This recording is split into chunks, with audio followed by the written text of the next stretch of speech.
யோசிச்சு பாருங்க, நீங்க வண்டி ஓட்டிட்டு இருக்கீங்க, டிராஃபிக்ல மெதுவா போயிட்டு இருக்கீங்க, திடீர்னு ஒருத்தர் உங்களை ரொம்ப தப்பா ஓவர்டேக் பண்றாரு. அந்த ஒரு நிமிஷத்துல உங்க மனசுல இருந்து அத்தனை அமைதியும் போயிடுது இல்லையா? கட்டுப்படுத்தவே முடியாத ஒரு கோபம் வருது. நம்ம கோவத்துக்கு காரணம் எப்போதுமே மத்தவங்க தான் நாம சுலபமா சொல்லிடுறோம். ஆனா அது நிஜமாவே உண்மையா? வாங்க, இந்த விஷயத்த ஆழமா புரிஞ்சுக்க ஒரு கதைக்குள்ள போலாம். ஆனா அதுக்கு முன்னாடி ஒரு நிமிஷம் நீங்களே உங்களை கேட்டுக்கோங்க. உங்க கோபம் உண்மையிலே எங்கிருந்து வருது? அதோட ஆணி வேர் என்னவா இருக்கும்?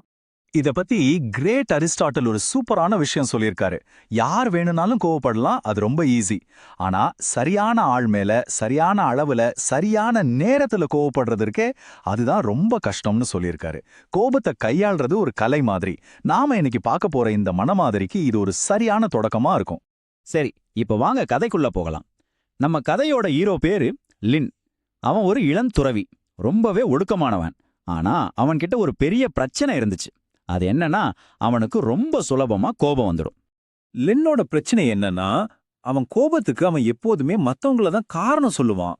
கூட இருக்கிற துறவிகள் மெதுவா பேசிக்கிட்டா எரிச்சலாவான். திடீர்னு மழை பெஞ்சா கோவப்படுவான். சொல்லப்போனா அவனுக்கு மன அமைதி இல்லாததுக்கு இந்த உலகம் தான் காரணம்னு அவன் உறுதியா நம்பினான். ஒரு கட்டத்துல தன் கோபத்தை எப்படியாவது ஜெயிக்கணும்னு ஒரு முடிவுக்கு வர்றான். அதுக்காக ஒரு ஐடியா யோசிக்கிறான். ஒரு படகை எடுத்துக்கிட்டு மூடுபனி நிறைஞ்ச ஒரு பெரிய ஏரியோட நடுவுக்கு போய் தியானம் பண்ணலாம்னு முடிவு பண்றான். அங்க என்ன தொந்தரவு பண்ண யாரும் இருக்க மாட்டாங்க, அங்கதான் எனக்கு உண்மையான அமைதி கிடைக்கணும்னு நம்பினான். அவன் நினைச்ச மாதிரியே ஏரியோட நடுவுல ஒரு அமானுஷ்யமான அமைதி இருந்துச்சு. எந்த ஒரு சின்ன சத்தமும் இல்ல. அந்த பூரண அமைதியில அவன் மெதுவா தியானத்துல மூழ்க ஆரம்பிச்சான். அந்த தனிமையிலையும் அமைதியிலையும் அவனுக்குள்ள ஒரு பெரிய நிம்மதி வந்துச்சு. அப்பாடா, கடைசி நான் என் கோவத்தை ஜெயிச்சிட்டேன் அப்படின்னு ரொம்ப சந்தோஷப்பட்டான்.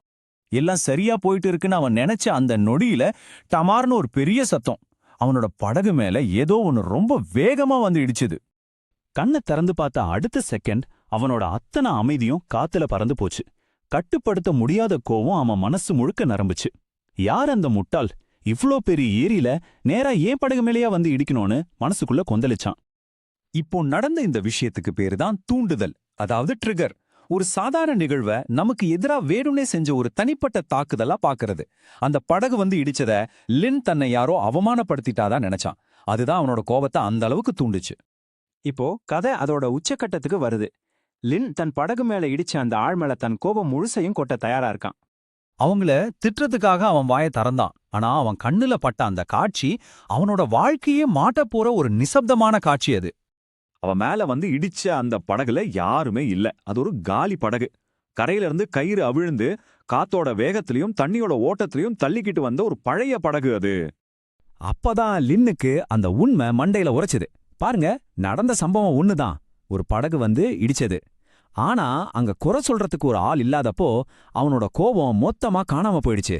இதுல இருந்து என்ன தெரியுது? கோபத்துக்கு காரணம் அந்த நிகழ்வு இல்ல, அந்த நிகழ்வை நாம எப்படி பாக்குறோம்ங்கிறதுதான். அந்த நொடியில லின் ஒரு மிகப்பெரிய உண்மையை கண்டுபிடிச்சான். கோபம் வெளியில இருந்து வரல, அது எனக்குள்ளதான் இருக்கு. என் கோபத்துக்கு காரணம் அந்த படகு இல்ல, அந்த படகுக்கு நான் காட்டின எதிர்வினைதான். லின் கரைக்கு திரும்பும்போது அவன் ஒரு முழுசா மாறின புது மனுஷனா இருந்தான். இந்த உலகத்தை எப்படி பார்க்கணும், எப்படி பழகணும்னு ஒரு புதிய மனமாதிரிய அவன் கத்துக்கிட்டான். இதுதான் லின்னோட அந்த புதிய பார்வை. நம்ம வாழ்க்கையில நம்ம மேல மோதுற மனுஷங்க இருக்காங்களே, அவங்க பெரும்பாலும் அந்த காலி படகு மாதிரிதான். அவங்க தங்களோட சொந்த அவசரம், மன அழுத்தம் மாதிரியான விஷயங்களால தள்ளப்பட்டு வராங்களே தவிர நம்மள காயப்படுத்தணுங்கிற நோக்கத்துல அவங்க செய்யறதில்ல. இந்த பாடத்தை அவன் எப்படி வாழ்க்கையில பயன்படுத்தினான்னு பாருங்க. ஒரு நாள் இன்னொரு துறவி தெரியாம அவன் மேல சூடான டீய கொட்டிட்டார். பழைய லீனா இருந்திருந்தா என்ன பண்ணிருப்பான்? பயங்கரமா கத்திருப்பான். ஆனா இப்போ அவன் சிரிச்சுக்கிட்டே பரவாயில்லைன்னு சொன்னான். சரி, இந்த கதையில இருந்து நாம கத்துக்கிட்டத ஒரு 4 ஸ்டெப் டெக்னிக்கா பார்க்கலாம். இதுக்கு பேரு காலி படகு உத்தி. 1. உங்களை கோவப்படுத்துற விஷயத்த முதல்ல கவனிங்க. 2. உடனே ரியாக்ட் பண்ணாம ஒரு நிமிஷம் நிறுத்தி நல்லா மூச்சு இழுத்து விடுங்க. 3. உங்களை கோவப்படுத்தின அந்த நபரையோ அல்லது அந்த சூழ்நிலையோ ஒரு காலி படகா கற்பனை பண்ணி பாருங்க. 4. இப்போ நீங்க எப்படி ரியாக்ட் பண்ணணும்னு நிதானமா முடிவு பண்ணுங்க. ஒரு சக்தி வாய்ந்த பழமொழி இருக்கு, நெருப்ப வச்சு நெருப்ப அணைக்க முடியாது, அதுக்கு தண்ணீர் தான் தேவை. அதே மாதிரிதான் கோவத்தை வச்சு கோவத்தை ஜெயிக்க முடியாது, அது பிரச்சனையை இன்னும் பெருசாதான் ஆக்கும். அமைதியான ஒரு பதில் மட்டும்தான் அதுக்கு சரியான தீர்வு. ஆக இந்த முழு விளக்கத்தோட மைய கருத்து இதுதான். மத்தவங்களோட நடத்தைக்காக உங்க மன அமைதியை நீங்க இழக்காதீங்க. உங்க உணர்ச்சிகளை கட்டுப்படுத்துற சக்தி உங்ககிட்ட தான் இருக்கு, வேற யார் கையிலயும் இல்ல. இறுதியா இந்த சிந்தனைய உங்க வாழ்க்கையில உடனே பயன்படுத்த ஒரு கேள்வி. இன்னைக்கு எந்த காலி படகு மேல நீங்க கோவப்படாம இருக்க போறீங்க? அது ஒரு நபரா இருக்கலாம், இல்ல ஒரு சூழ்நிலையா இருக்கலாம். யோசிச்சு பாருங்க.